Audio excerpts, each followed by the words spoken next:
So good evening, everyone, and welcome back to our Gotland Forum for this second night of discussion. So we will pick up on our conversation of last night, that were intense conversations, to say the least. And this time I would like us to take this opportunity to discuss more concrete ways in which Christians can help inspire people to defend our current civilization in a context of a declining civilization, how creative minorities can help in this process. And we are here in Gotland. It's a symbol of a creative minority, Nordic countries. So I would like us to discuss these opportunities from here in Gotland. There are other creative minorities, but Sweden, like our eminence yesterday highlighted, there is this revival of the Catholic faith here in Sweden. So I would like to start our conversation and ask His Eminence, what are, according to you, the ways in which Nordic peoples and Sweden in particular can help their neighbors in Europe, somehow rediscover the strength of their roots and history? Well, I think it's very important that each single Christian, whether Catholic, Orthodox, Protestant, or whatever, is aware that he has a vocation. That being a Christian means that you have the privilege and the joy to transmit something. But then, of course, you have to have your profound roots in the faith yourself. In our diocese, we speak a lot about evangelization, and we are very clear about that we have to evangelize ourselves at first. And I think that's very important in a secular society, that we grow profoundly convinced of our faith, that we study the Bible, that we study our saints, our mystics, so that we can really be able to answer the questions we get. Because as a Christian in Sweden, and especially so as Catholic, you will always get questions. Difficult questions, but sincere questions. Because the situation has changed. Sweden has been a secularized country for so long, and people are bored. They don't find anything that gives them meaning in life, and they are interested not only in Christianity, but religion as such. And there are so many voices on the religious field now. So as Christians, we have to evangelize ourselves, be more aware that we have a vocation to transmit the faith, especially in the families. And that's what we often miss. In families, there are families where the faith is alive, where people speak about God, where they pray together. But many families take for granted that the faith will be transmitted by the parish, sometimes by the school, but the school has nothing to do with Christianity. So it's important that the families realize that they have, I prefer to say a privilege than responsibility, because it's always wonderful to have a privilege. They have a privilege to be a ecclesia domestica, a home church, where they live the faith together, where they encourage each other and help the children to receive the faith. Because when they come to the parish for preparation for First Communion in Catholic churches or confirmation in the Lutheran Church, if they have not imbued the faith, it might be too late. Because there are so many other influences. They are overwhelmed by messages, propaganda, for all kinds of things. So if they haven't received already from the beginning at home some idea and hopefully a deep conviction of the faith, it might be too late. So it's important to stress that every single Christian has a mission, a task, a vocation, that God wants to use us for the others. And that's also important in individualistic society, where everyone only cares about his own future, his own career, his own money, and so forth. So we have to help those who regard themselves as Christians to realize that they have a vocation and that the church has confidence in them, that the church are eager to help them to become a more evangelizing person. But as I said, you have to start by yourself, you have to be imbued by faith, you have to have a profound prayer life, you have to be very much connected to the sacramental life, you have to be a reader of the Bible, and there, as Catholic, we have to say, mea culpa, mea maxima culpa, because so many Catholics don't read the Bible. That's why we published a study Bible for Catholics with commentaries in order to help them to understand the message of the Bible. So that's my first point, that every single baptized person is supposed to be evangelized in order to be able to evangelize.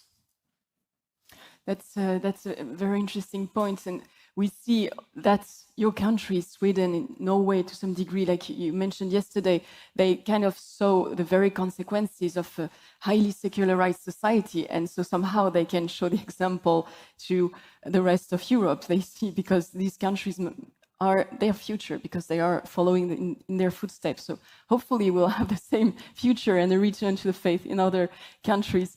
Thank you very much, Your Eminence. I think there are some questions from the audience. I have questions here from the internet, but if you have questions from the public here, and I think I was notified that someone had a question. Yes, that's correct. Yes, please.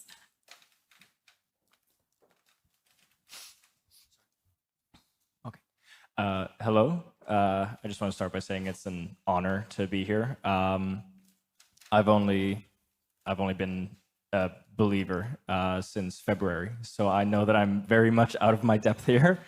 But I hope that this makes sense. And this question also touches on something that you, Your Eminence, touched on here as well. But Mr. Malkowski, you said last night that as long as one man fights for the Latin state, there is hope.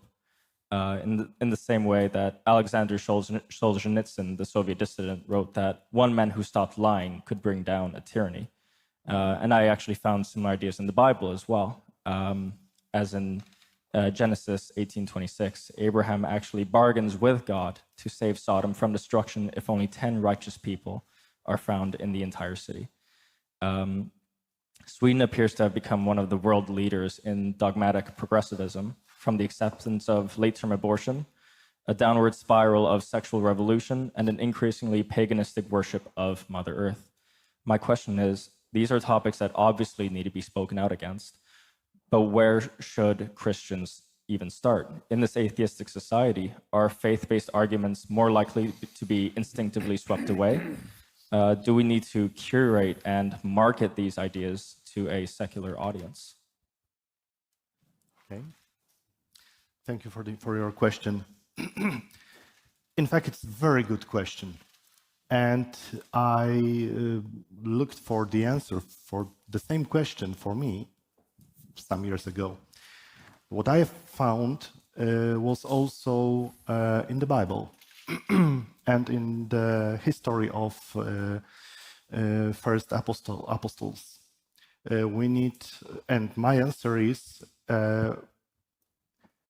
preserving what's important for us and the truth about abortion, etc., etc. We should go out and start building wealth with these people around us, because that's what first apostles did. They go to people to help them. They were not at the very first to teach them. They had to gain their trust at first, because without gaining their trust, they will not listen to us, to our arguments, etc., etc. So that's my answer. And there are many, many ways that we can build wealth with them. But we should understand where they are, what they need, and how we can help them. And when we gain their trust, they will start asking questions, and then we will answer them. Thank you.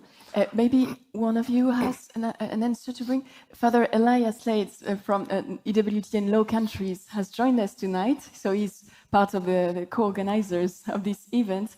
So he joined us tonight for this discussion. I don't know, Father, if you have an answer to that. Well, actually, I also don't know where to start, but I think there's a lot of things that have disappeared from the church that reappear elsewhere. And that should be a sign for us. The beads, you know, they appear in other places. The wives of many Muslim men dress up like what we used to see in nuns. I think in society there is an incredible amount of expressions of religion, although they are not recognized as such. Look at the extreme sports. Look at many addictions, which often take a very special kind of idolatry. Those are human experiences where I think we have to tell the people, you're searching in the wrong place. But what you're searching is quite correct, you know. I want to be high also, but I want to be high in such a way that I don't depend on chemicals that will destroy me, you know. An hour in silent prayer, I think it makes you more healthy in a psychological way, and it makes you independent, autonomous with respect to chemistry. So I think we must understand that in society there is an extreme thirst for religion, transcendental experience. We've seen it with all the totalitarian regimes that pretend that man can save himself. They turn into religions, whether it is a manifestation on the Red Square or in Germany in Nuremberg, but those are religious rituals where a human being has replaced God. So, and I think we must recognize that more and more. I mean, if I see, I haven't been there, but if I see the images of the gay pride in Amsterdam, which is world famous, I just see people conferring themselves in an artificial joy that is in fact an expression of despair. And we should not hesitate in the appropriate place, in the appropriate moment, to say that. This is not a party, this is a collective manifestation of despair. Why do young people need ever bigger parties with ever more medication to make the feast bearable? You know, in the good old days, you had to take some pills after the party when you had been partying too much. Now you take them in advance, because without the pills, without the chemicals, the party is just boring and unbearable. We have to question them. What the hell are you doing? So true. There is a question here for David Engels. It's related somehow, because so the question is, how can Tolkien, about your speech yesterday, how can Tolkien reawaken the foundations of mystical religious mindset and sacrificial attitude? How can it create the initiation into a mystery which was destroyed by modernity, according to you?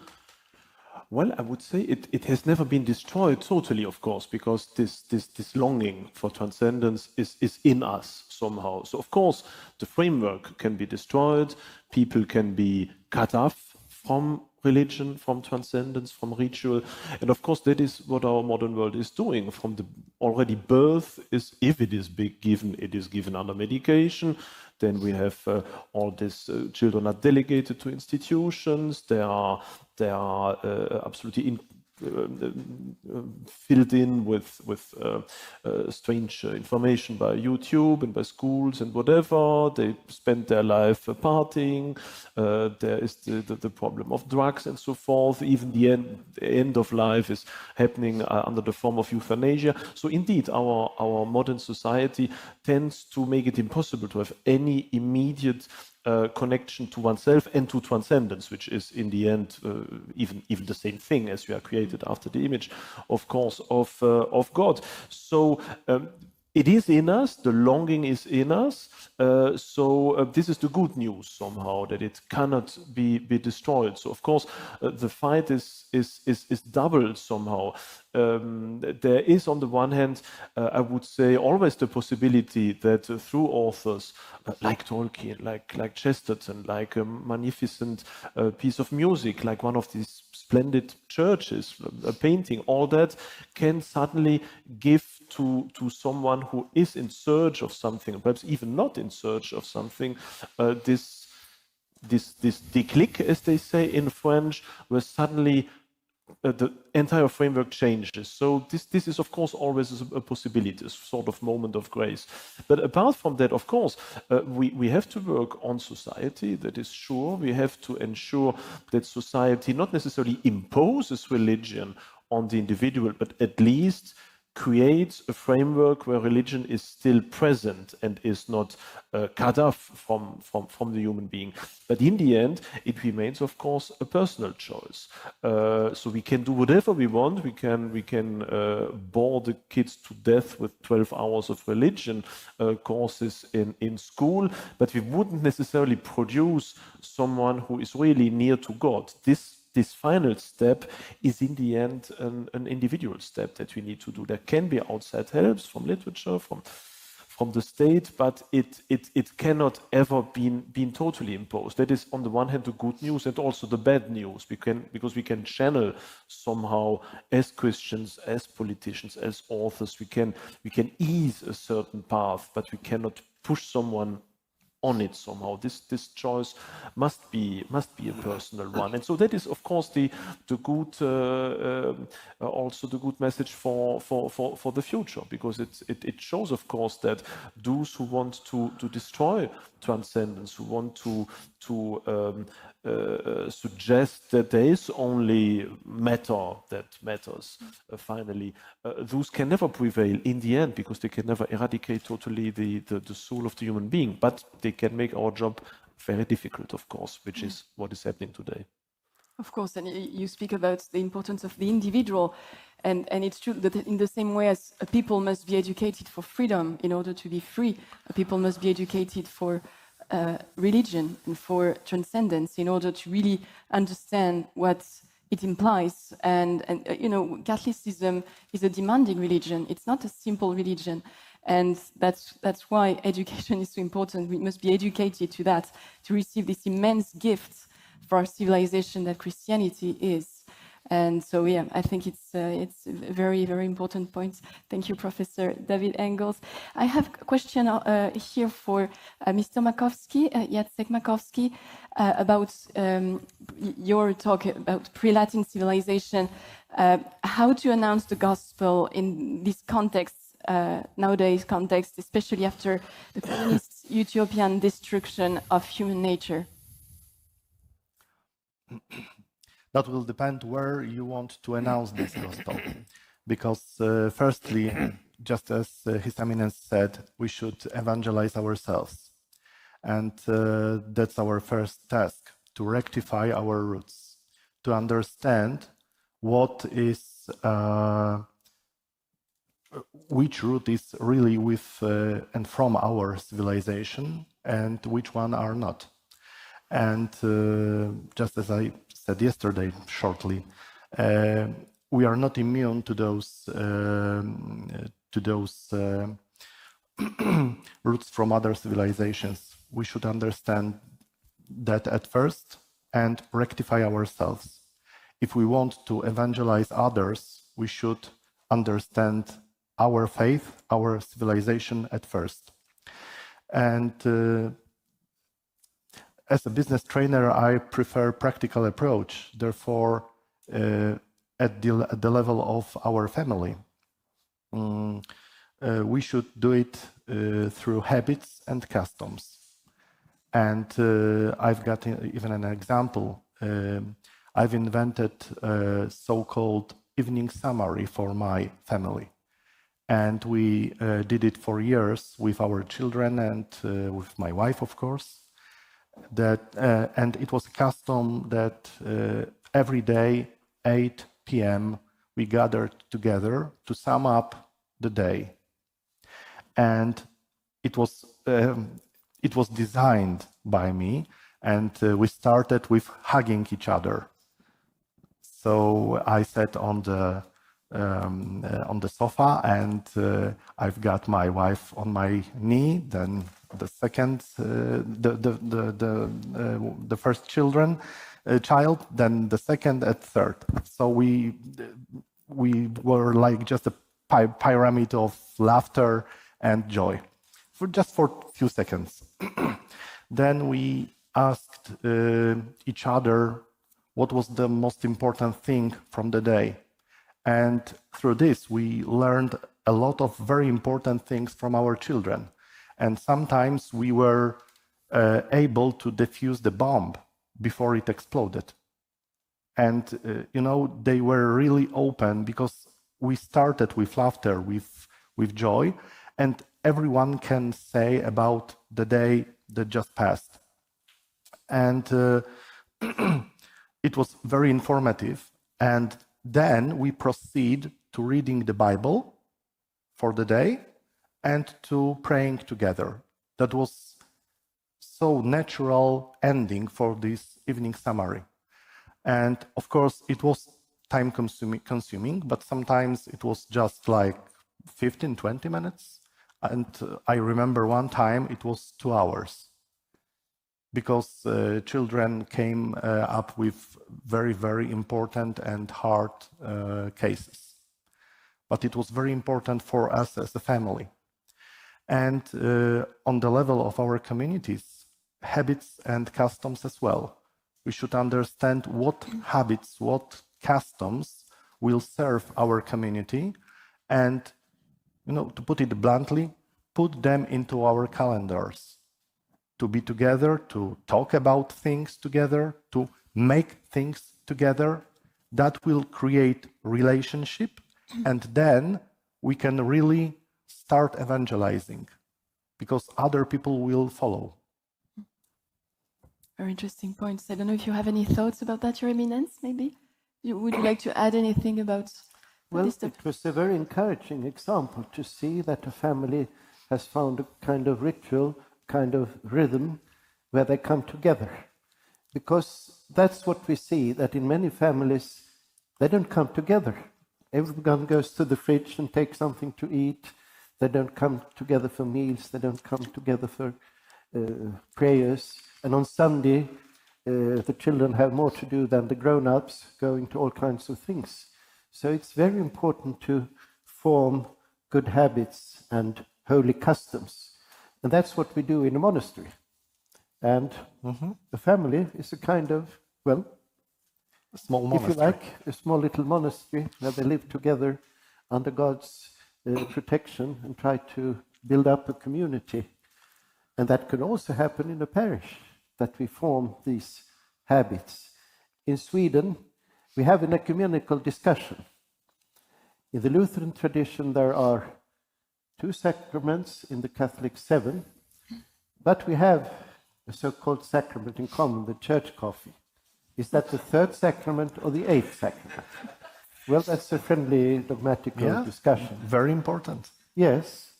And I ask people, what do you speak about when you come for church coffee after Mass? Do you speak about the weather or where the sausages are cheap? Or do you speak about the faith? Do you speak about your experience? So it's very important that we as Christians can speak about the faith, how God is present in our everyday life, because that's where we have to find God, not only 1 hour at Sunday Mass. Everyday life is so important. So that's why I wrote a book called Vardagsmystik, the mysticism of every day. Because Exactly. If we can evangelize the ordinary day, things will happen. So it was a very wonderful example to hear about that family. And we could do something similar. That's an idea. Father Elias, do you have something to add? Well, yeah, I agree. A religious community is like a family with all the pros and contras. But I think that's it's very important, and I think that for the re-evangelization of our countries and everywhere anyway, the family is of crucial importance. Because in a family, you don't have to prove your existence. Whereas in a society today, you often have to prove your right to exist. You know, it's good to have to demand from each other certain things. We grow together, but there must be a very basic acceptance of our simple existence. And there's a lot of people who are not lucky enough to have known this.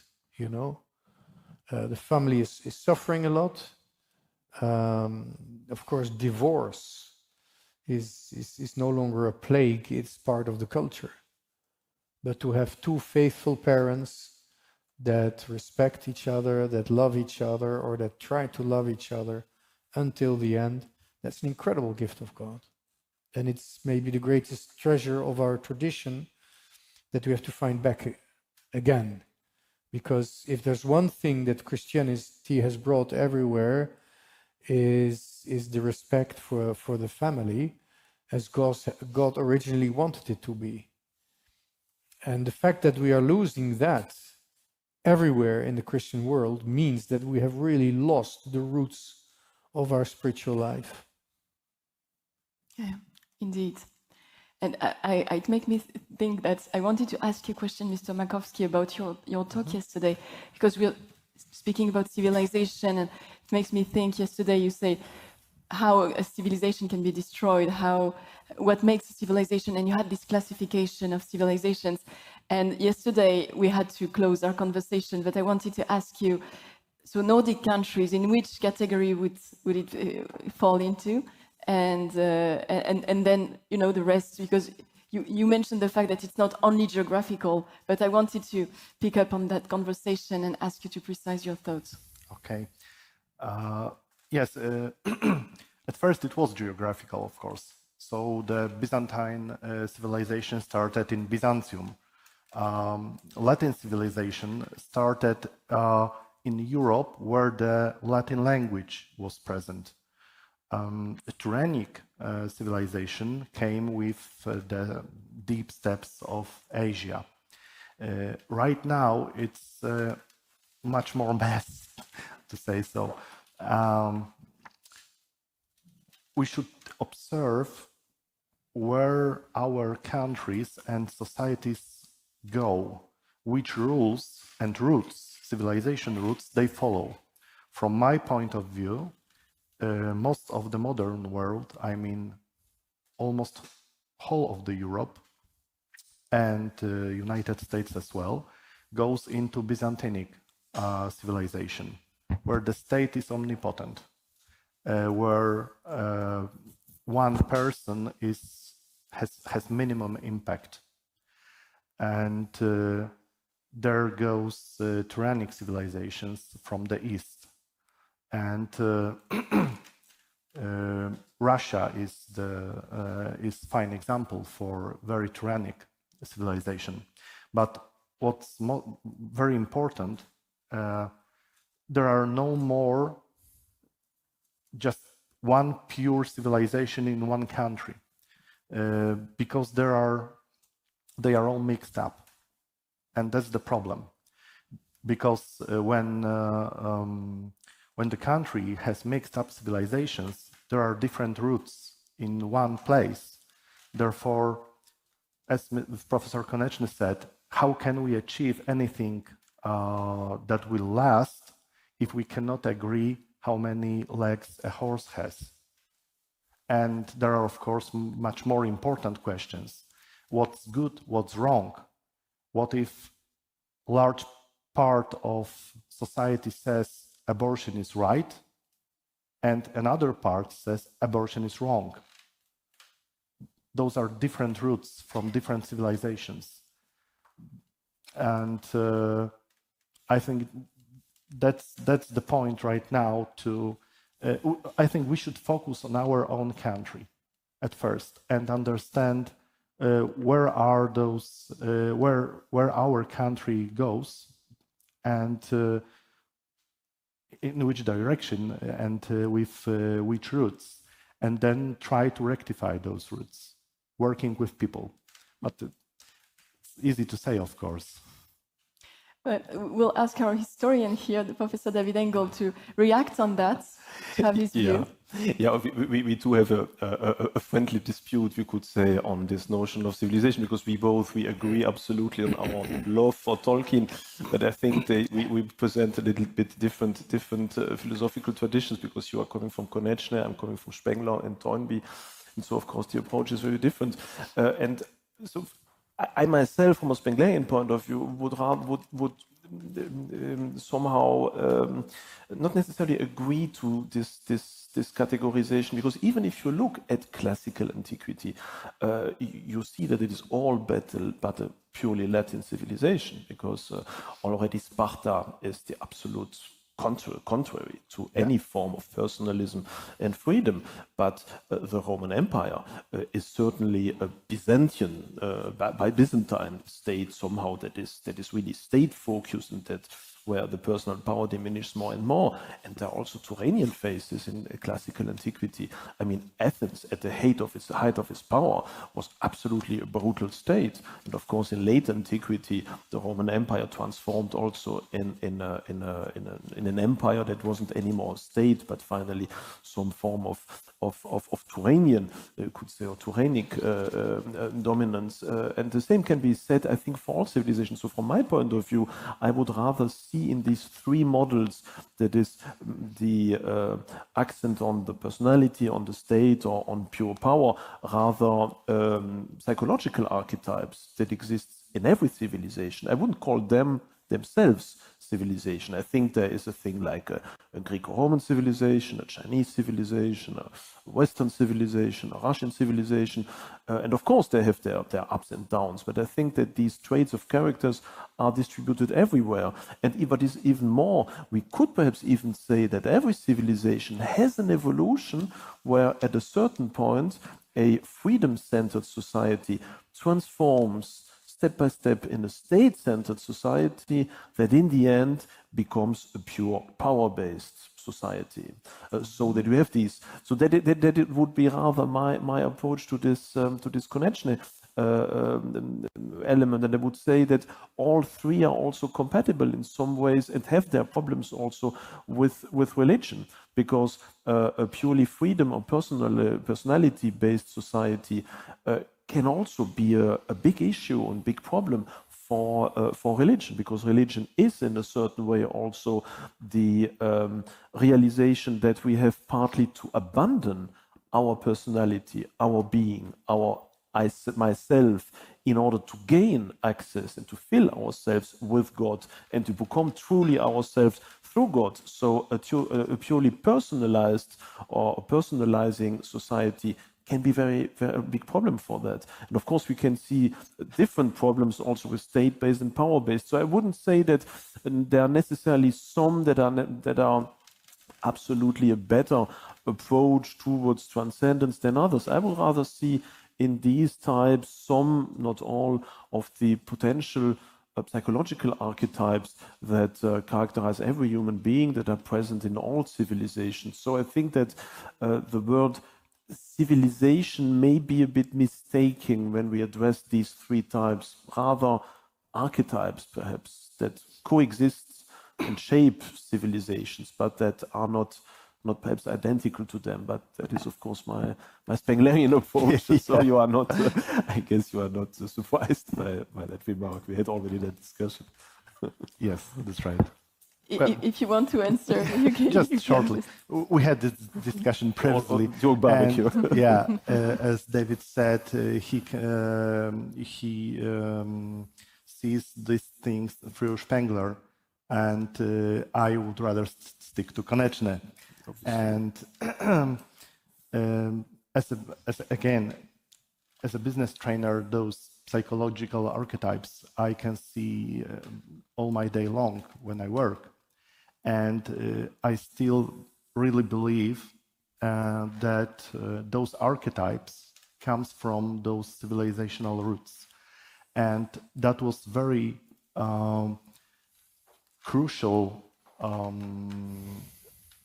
for konečné to say that civilizations doesn't mix. I mean, they can be mixed up, but they don't sum up. And if there are things from one civilization, and they cannot sum with things with the other civilization. And there's a difference on those axioms, because we are talking about axioms. Some of them cannot go together. Different things are about the culture, the upper level, this which is what is visible, and some culture artifacts from different civilization can coexist, but axioms cannot. And this is konečné's approach. And so yes, and if I understood your point correctly, you also mentioned the fact that the historically Latin civilization, the geographically Latin civilization has lost the aspects that made her Latin civilization, and you think that it has become closer to a Byzantine civilization. So because of this, its relationship to power. Mm-hmm. So for you, basically, the Latin civilization as it used to exist, it no longer exists nowadays? That's my point. I don't think that Latin civilization as it was in Europe for ages, it doesn't exist anymore. It still exists somewhere here in our hearts. And of course, we can still, as a personalism says, we can still fight for it and regain it, but it will take time. What do you think, Father Elias? I'm not aware of all these theories of civilizations, although it's fascinating. I would just like to add, I see another sort of cultural drift, which is important since all those, let's say, the universal civilization that came to us from the East through Greece and Rome. It was like completed by Christianity. We see many things of that civilization incorporated and baptized, if you like, in Christianity. But what strikes me is that as soon as you have a civilization that is Christian and therefore that is like structured by the Logos, the Word of God that became flesh, you get a very strange new competitor appearing, which is gnosis. The idea that man, first of all, can have complete knowledge, whereas incompleteness is one of the characteristics of Logos, because the Word is open towards the Father, towards the future, what will the Holy Spirit do? But Gnosis wants to have complete knowledge and thinks that this complete knowledge can save humanity. There's no more talk about the soul, but there's just the knowledge. And of course, because it gets a bit sort of dominated by imagination and by aesthetics, there will be a moment, I think the Americans say the chicken come home to roost, the chicken come home. So there will be a return to reality. So whereas Gnosis seems something like the ideal intellectual aim of human life, there is a return to reality, and that's very often totalitarian regimes, utopia, or materialism without morals, you know. So I think the tension in our society within, whether it's two civilizations or two cities, you know, St. Augustine talks about that, or the struggle that God gives to our civilization until his return, I think this dichotomy, if you like, between the Gnosis and the Logos, it comes every age with a new form, but basically it's the same thing. And it can be esotericism, which is only for the elite, like Freemasonry is a form of esotericism where you cannot choose freely a public teaching, but you are being chosen for the sake of a secret teaching. But of course, my own brand, the technocrats, I mean, I'm an engineer, and although it's public, we think, or we may think, we can be tempted to think that our technology gives the complete and total version of reality, and therefore it gives us the right to change reality according to our plans. But so it can have many forms, but it is this tension between the gnosis, the knowledge, Gnosticism, and the logos, whereas Christ is the incarnated logos who never lets himself be dominated, but gives us the choice to answer to a heavenly Father the way he did, and to do it inspired by a love that I can never understand because it's God's own love. So we can always grow. There's every new day is a new day. And I think the spiritual life is actually the fight, never to fall into the trap of gnosis, but to become more and more a friend of the incarnated Word of God. Thank you. So it looks like we have other questions from the public. Yes, yes, please. My name is, like this, is Lotta Miskelt, and I'm a Swedish woman. And I'm not agreeing all the way to how you describe Sweden now. I don't know if you agree with my thoughts, dear Bishop Anders, but it's not so fantastic as it sounds in comparison with other European countries. What is fantastic is that we start now from scratch as a Catholic Church. There are no more prejudice or interests or perhaps a longing, of course, for transcendence. But the generation of mine and the after me were very negative to religious dogma and rules and churches and like that. But now they are getting older and disappearing more and more. So the young people are not so negative.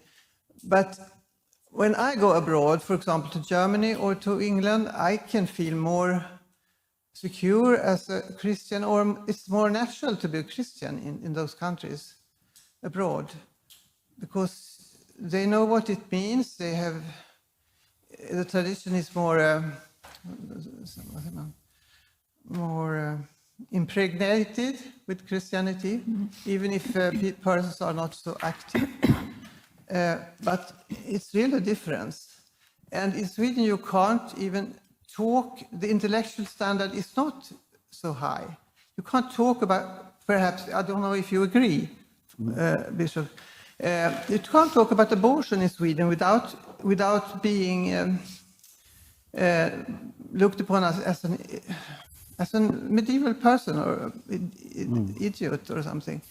You can't talk rational about those things. With respect, it's failed. This respect is failing, and that's not nice to live in a country like that somehow.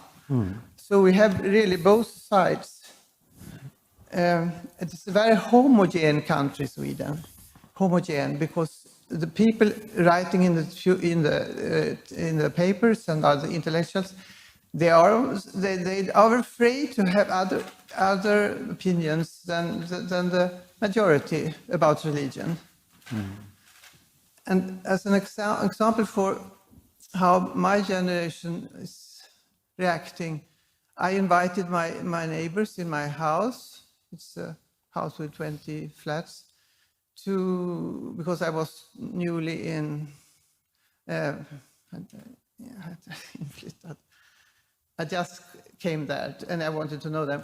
And when they saw my crucifix hanging on the wall, they got so afraid of me. And that wouldn't have happened, I think, in a European country, another country. But it took very many days or years or months to get some understanding about me as a person because of this crucifix. Yes, it's very. I think the debate was actually the fact that the situation went so bad in Sweden and Nordic countries in general that it's a starting point for a renewal. And so that's I understand completely your point. And what we see in this very difficult context, we see seeds of hope in the midst of this difficult context. And no one is saying that the situation is easy in Sweden, on the contrary, but we are very interesting, in seeing what is going on in Sweden and see somehow a return, even if it's slow and it's a process, but we are trying to understand the process. And so I will let His Eminence react to that. Well, of course, that's the question we always have, that somehow we often feel like we are aliens here as Christians, as Catholics. We feel that people have no idea what it is, a crucifix. It's a bit easier with Our Lady, because a friendly woman can hurt no one. But I think it's very important to realize, if we speak about civilizations, there are two civilizations. We have this secular world where crucifix and faith and is something strange, something from another planet. But at the same time, we see that underneath this secular atmosphere, something is growing, something is happening. Not all of us will see it, of course. And I would say that if you live more with non-Swedes, the immigrant generation, you will feel that something new is happening in Sweden. But the problem is that Swedes and immigrants don't meet so often. We have many mixed marriages, and that's a very interesting thing to see. I will take an example. We have thousands of Filipino women who have married Swedes. Some of them come through internet. Some of them come to a very difficult situation where they are badly treated, they are not allowed to go to church, and so forth. But some of them come to those, timid, a bit shy, a man who hasn't found a woman. And some of them have been able to show the kingdom of God to these men. They are ordinary Swedes, they have no idea about religion, about nothing. But through the love of this woman, they have received the light of Christ. So there are these little signs of hope in Sweden. But it is true, we have to be realistic. We live in a civilization where God is not known. But He knows the civilization. He can enter into all those kinds of civilizations. And that's what we also see here. We shouldn't be naive and think that everyone will open up. But we see those seeds of faith that are being born. I've heard the same question, the same issue. A mother who told me that when her daughter invited friends, she said, take away all the crucifix, all the icons from the walls, because otherwise I will be looked upon as strange. So we have a paradoxical reality here. We have this secular and this growing interest in religion. And we don't know what will happen in the next generation. Will it be easier to be a Christian? I meet all kinds of journalists in Sweden, and I always say the young ones are much easier to cope with. The older ones have all those prejudices against religion and Catholics and so. But the young ones, they don't know anything. But when they see this, oh, it's cool to see someone like this. So you're right. We have this a secular, difficult situation, but we also have something else popping up. And I think your input in Sweden is enormous because of your openness to immigrants and to the Swedish church. I think that's why you can talk so positive about Sweden, because you are doing a fantastic job. And I think one of the most important things with immigrants is giving the parents of the first generation's parents confidence, give them confidence that they are good parents, they are important parents. Because to live with parents that the state or the surroundings,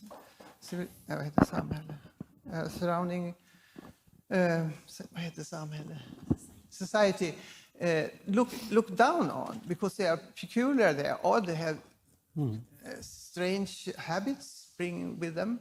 So that's so dangerous and so sad. So giving those parents a confidence is very important in Sweden now. I think Sweden is not very open for different thinking or different living. But I think in the next generation, Sweden will be so mixed that there will be less prejudices between immigrants and Swedes. We already can see that in some areas among young people, that somehow they don't think, is he Swede or things like that. So I think still we have to be hopeful, we have to be realistic at the same time, and that's not always so easy to combine, because we believe that Christ is at work, even in a secular society. Even there can be an opening up for religion. That's my hope. And to wake curiosity for Catholicism is very important. That people get curious about. How can they live like that? How can they be like that? So we have to be real good examples in respect to each other, I think. Thank you for your comment and question. Thank you very much. Is there any other question from the public? I would like just to make a question for my guests today. We are here in Visby in the museum, surrounded by picture stones that actually are picture stones that showing us the testimony of the Christian faith in this land. Some of those picture stones has more than 1,000 years. And today, the Catholic Church is celebrating the memory of San Januario, who at the time of the Diocletian's persecution was killed and become a martyr. Also in my family, in the Middle East, I have 5 martyrs. Also, all of those lives and the situations and what is surrounding us here are showing that we have the testimony of our faith. So my question is how the Nordic countries nowadays, especially for Europe, especially during the time where the Catholic Church is living the synod time, how they can be an example, a testimony also for the next generations, especially seeing the influence of the immigrants from the Byzantine rites, that we have more than 14 in Catholic Church, and also from Alexandria and from Antiochia, how the Nordic countries can have an important role, at least for the next generation, in facing the importance to us to testimony our faith and to grow up our faith personally and also in our society surrounding us. Thank you very much. Very tough question. Would you like to answer, Your Eminence? It's for me? If it's for everyone, maybe For everyone. everyone will have a word to say. If you want to react or not, it's... Well, we also have to be a bit humble here in the Nordic countries. We cannot teach anything to others, but we can give some little hints. And I think we have a lot of contact with the Catholics in Germany. And sometimes we are a bit honest and tell them things that they are maybe don't like so much to hear. But what we try to say is that we have to rely upon that Jesus Christ is the truth, and that in him we will find all the answers. We need to listen to him, and we need to see that the church is always the bride of Christ. The personal relationship with Christ is the essential thing, that we grow into ever deeper relationship with him. And that we also become a church where everyone is welcome. That we have open doors and open hearts for those who come. I have met so many how many immigrants have never been invited to a Swedish home. And that's something we have to teach all Europe. And that's what the Holy Father is always pondering upon, that we are not allowed to build up these walls against people coming from the other side of the Mediterranean. We have to be a more open society where we receive people as Christ would have received them. Of course, this is a very tricky question, many political implications, but the main issue is that we have to form a church where everyone is welcome, where people of all nationalities and social backgrounds can build up a community. And that's what we do in many countries, but we have to be reminded of this issue, because there are also voices from Christians that want to, make it more difficult for people to come to our countries. And so I would say two issues: a more spiritual, profound life in unity with Christ, and a really universal church. Those are the little, it's nothing new, nothing special, but those little hints may something we could try to give to the Synod. Thank you. Professor David Engel, you wanted to react as well. Yeah, just very shortly. Of course, I'm not at all a specialist in the Nordic countries, so I wouldn't like to dabble with saying, well, this is particularly for Sweden or not for other countries. From what I know, I see that Sweden is, of course, in a very similar situation in comparison to most of the other more continental nations, because there is, on the one hand, the loss of faith, which is massive. On the other hand, there's of course also the issue of immigration from non-European, very often also non-Christian countries.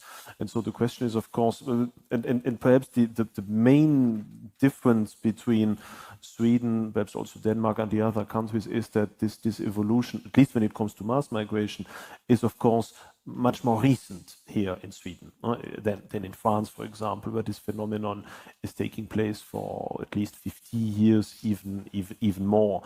So that could be a major difference, perhaps. But I think that the answer to that issue is, of course, double, and exactly as St. Augustine already knew it, that we are at the same time citizens of the civitas caelestis, but also of the civitas terrena. And so when it comes to the divine citizenship that we have, then of course our enemy, if we can talk in terms of enemy, is of course the absence of transcendence. That is, of course, the major enemy, if you wish. So the fight against this temptation of pure materialism and of forgetting our own divine soul and just concentrating on hedonism and so forth. So this is one terms of the battle, and from that point of view, of course, the major enemy, once again, if we want to speak in terms of spiritual warfare, is of course the entire woke movement that in the end leads to this void, this emptiness, and that becomes more and more obviously a gnosis movement that is just constructed finally on this ground. So that is one, I would say, one battleground, and from that point of view, of course, other religions that try to find their approach towards transcendence, like Islam, can be allies partly, because at least we share the belief that there is one God, that society, that family, that also duties like love and so forth. That is something that we have in all religions. And simplifying, I know, of course, there are major differences, but still, from that point of view, all religions have this common opposition towards materialism, wokeness, hedonism, and so forth. So that is one battle god. But it's not the only one. The other is, of course, the more civilizational. We are also citizens of a certain civilization, of a certain civilizational model. And I think it is also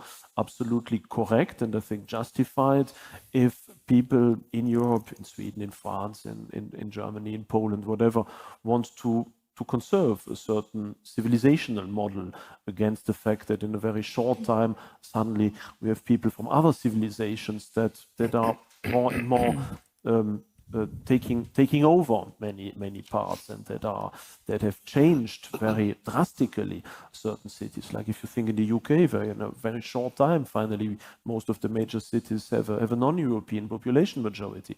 That is an extreme transformation, of course, of the European societies, and I think that also from the point of view of the Civitas Terrena, it is also a justified fight if we want to protect and to conserve a certain civilizational approach, and saying this is a country in which we are rooted for generations, for centuries, for millennia sometimes, and that we do not want necessarily to see it transformed through other civilizational paradigms and patterns that are imposed and that are very often at odds with the original ones. So I think this is the double fight that especially a country like Sweden now, with this very rapid increase also of Muslim minorities, is currently having to somehow to fight. How can we remain or become again Christian, and how can we reassert to a certain degree also our civilizational identity that many people are also afraid of losing, and that leads also to all these major strives, and we see that these strives are very quickly becoming violent. Think about Paris, think about France just a month ago after the killing of Nahel. So this shows that this is a real question that needs to be addressed, and that will pose huge challenges in the next years in Sweden and elsewhere. I think this is this double standard or double question we shouldn't forget. There's this civilizational and the religious sphere that partly overlap, but not entirely, and we have duties to both. You're very right. You say in Sweden and elsewhere, and thinking, France, my country, according to all the recent studies, will be within the next 30 years, Islam will become the first religion. It's the eldest daughter of the church. So this question is extremely urgent, indeed, extremely important. And so thank you for raising that aspect too. I don't know if our other speakers would like to react on that, or shall we go to another question? Well, I know that this whole question of migration is in fact very complex, because I see people who say, oh, we have to welcome them and we have to be nice to them, but they invite them into their shop, but there's nothing in the shop. I mean, what do we offer them? They left a country, and to leave your country you don't do for fun. There must be reasons why they left the country, why there are structural things that they experienced as evil that they had to run away from. And it doesn't have to be war, it can just be the corruption or a very sort of blind power structure. They left. Are they aware of what they're choosing positively? Here, do we propose something to them? And so that question actually immediately means we have to ask questions about our identity. So on the other hand, you see the rather shapeless, I would say thoughtless way of saying, okay, everybody who wants to come here, come, because it's so awful in your country. But I think we should ask a question, if it's so awful, why couldn't you do anything about it? Because, the Dutch people that fled the German occupation, they came back to free the country. And so everybody has a certain vocation in the country where he's born. Now the thing is, on the other hand, the people that are less open and that criticize, they often claim to protect a certain identity that we must protect, that they've actually lost. So you see this infighting between, let's say, the conservatives or the new right or the new neocon or whatever you can call them, that, you know, oh yeah, we have to go back to correct the French Revolution. And the other will say, no, we have to go back to the original Reformation and the new freedoms that brought us. And others will say, no, we have to go I don't know, even further back. So there's great disagreement because there's lots of people who want to protect a culture, a civilization or whatever, but they haven't got a clue of what the sources of that civilization was. What did those ancestors of ours give their lives for? Now, I think if I look at this personally, I see this confusion around me. I say one thing that's coming up. The ultimate form, not of proving who is Jesus, but of demonstrating it. The ultimate testimony of disseminate. Sorry, Christians, we're all in the same ship. It's martyrdom. And the confusion within our own society and within the societies that people come from to flee to my country is at the moment such that I think part of our Christian life is to prepare for martyrdom. And as long as we want to escape to that, for example, I've had in the sports group quite some contact with Muslims. And there are some aspects which I like, although it's unpleasant. But when you discuss religion or think about it with them about religion, in fact, there's a very important question. Do you want peace because you're scared of war? Or do you want peace because it's a higher state of being than war? And if you ever can demonstrate to them that peace is a higher state of existence than war, then you're talking. I lived in the Caucasus, in the extreme south of Russia, Muslim territory. I go to the market with my funny clothes, and I get from some adolescents, I get the question, are you an Wahhabite, which means Muslim extremist? Because I had a beard at the time, so it was very convincing. But I said, no, look, I'm a Catholic priest. So they say, should we cut off the head of all Catholics or Christians? I said, go ahead, we go to heaven straight.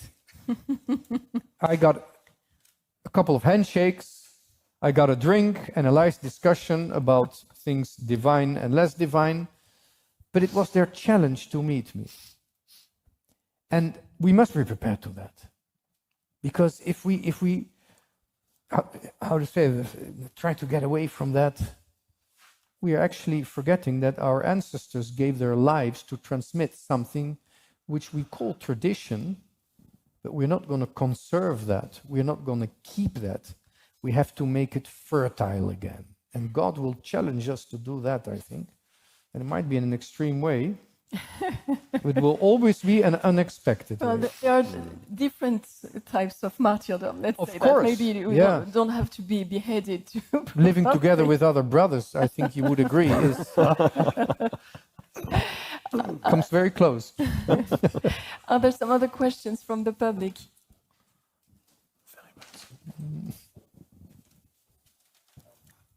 I'm interested in the question as a philosopher of truth, how real society relates to truth.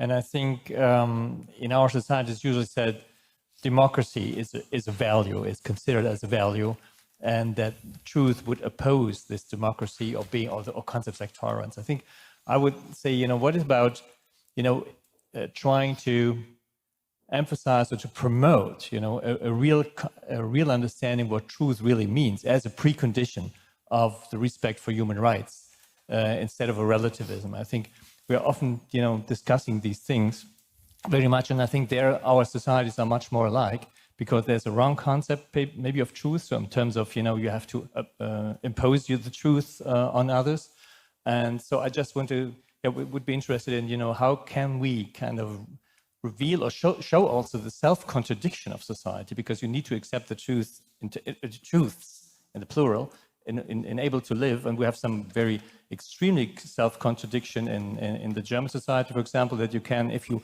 deny, for example, the historical fact of the Holocaust, you can get into jail, or at least, you know, so there is, even in history, there are objective truths.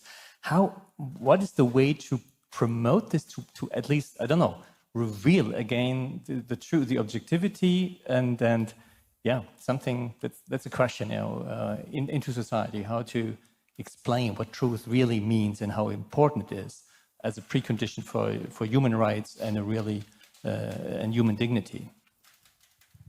Who would like to answer that tricky question? Professor Engels. Yeah, because I wrote that book a bit on that subject, what is to be done. And of course I don't have an answer to that, but or complete answer to that, but it is clear that our current political, mediatic, cultural situation as being Christians, as believing in transcendence, is so weak that of course it is difficult to demonstrate the importance of truth from top down, because we are not top down. We can't explain anything down, because we are already down. Finally, so the only way of explaining and of demonstrating truth is by our example.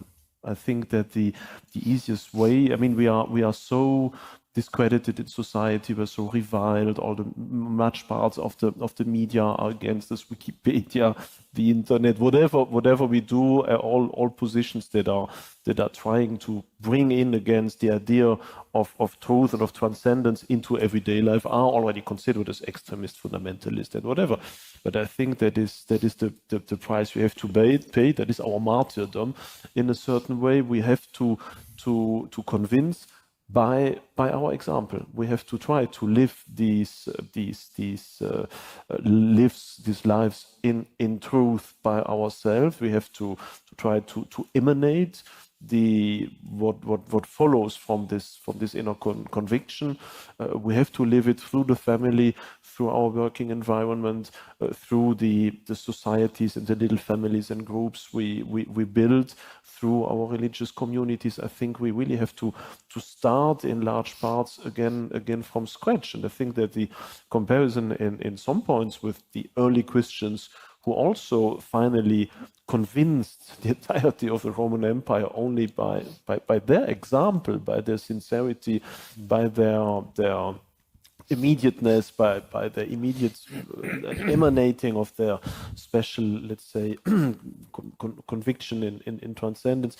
That is something that becomes more and more actual again. And of course it implies, and I'm absolutely with you, it implies ultimately the readiness to pay the highest price. And if you are not ready to do that somehow, and it doesn't mean that one has to look for martyrdom, because of course already the early Christians knew that it is sin of looking for martyrdom or provoking the Roman provincial governor to kill you. That is of course not the way to do. So that is something that is very different, of course, from the Muslim approach.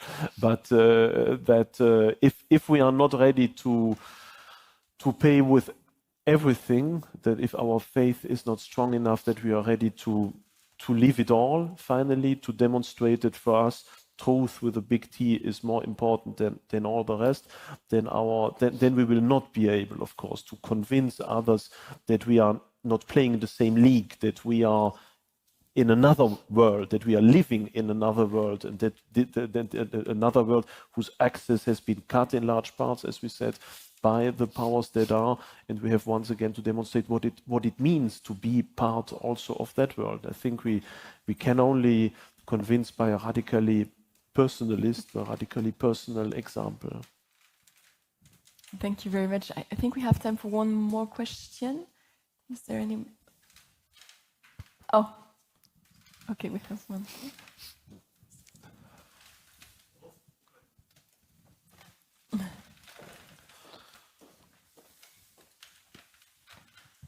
Something I discuss with friends of mine is, as Christians, looking not just to the present, but also to the future. And I always throw out a number, the year 2050. So I know that in the present discussions that we've been having, we've been talking a lot about tradition, about the past, present challenges, but also good signs here in Sweden too. But if we look to the future and we say, what does a civilization look like in, let's say, 30 years? That not to say it's a Christian civilization, but a civilization where Christians are welcome and they see that they can thrive. What do you think that looks like? Or maybe it's not the case where we just have to accept that Christians will not be accepted at all in the future. Maybe it's better for us to live the faith not being welcome and just to be martyrs. What do you envision for a society 2050, if that helps? Anyone to answer that question? It's really hard to answer this question. From my point of view, our Christian civilization is in a very strong decline. And I think it will be more and more of this. And we should be prepared for this. And it doesn't matter. It doesn't mean it won't change in some moment. But we don't know for sure, and we don't know when. So for now, again, from my practical and pragmatic approach, I'm trying to do my best with myself, with my family, with my community, hoping for the best, and be prepared for martyrdom if it comes. So that's my view.